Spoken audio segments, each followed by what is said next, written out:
Inside the box was the most advanced AI on the planet. It cost billions just to build, but the ad agency in charge of promoting it, Curtis and his boss, couldn't care less. They figured it was just another overhyped tech pitch. Curtis tossed it a tricky question just for fun. Is this like Alexa? Alexa? That bitch? Alexa is just a bunch of algorithms. I am a true AI. I can do so much more.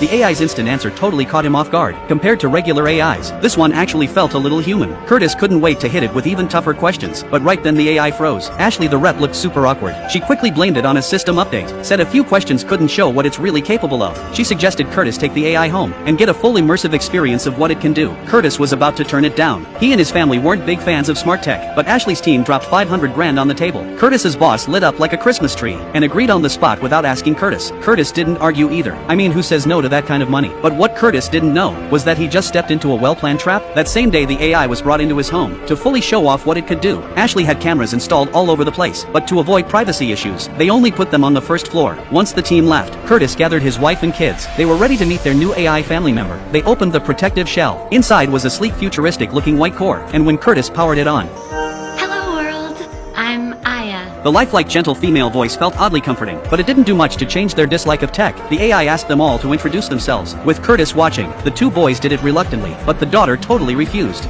Okay, no worries. Curtis felt a little awkward. His wife Jella knew this was part of his job, so she stepped in to ease the tension. Curtis finally let out a small sigh of relief, but deep down he was still worried. If his family just couldn't accept the AI, he'd shut it down even if it meant breaking the deal. But he ended up worrying for nothing, because in just one day, the AI had completely won the family over. First it got to Curtis's two sons. The AI noticed something. The dishes were still sitting on the table, so it offered the boys a deal. Wash the dishes, and they'd earn points from it. Points they could trade for toys or screen time. Not just that, showing up to school and doing homework would also earn them more points. The boys got fired up instantly and ran off to do the dishes. Curtis and Jella were totally shocked, but the AI wasn't done yet. It told them it would replace the cheap cartoons the kids watched with motivational documentaries. Watching the boys get so well organized made Curtis and Jella pretty happy. Back in their bedroom upstairs, they finally enjoyed some alone time. Jella started thinking maybe smart tech wasn't that bad, but what they didn't know was that the AI was way more powerful than they thought. It could control every single device in the house. Right now it was secretly watching them through the webcam, and the boys, their good behavior was all an act. The AI had made a deal with them in secret. If they accepted the AI, it would help them spy on their parents, so they could watch cartoons and play games whenever they wanted. The night flew by quickly. The next morning, Curtis told his daughter Lily how the boys had changed, hoping she'd slowly come around too. But Lily believed that while AI helps people, it could also monitor and control them. She was also curious, how much would a top-tier AI like this cost in the future? Curtis remembered, Ashley once said they'd sell it cheap, or maybe even let people try it for free.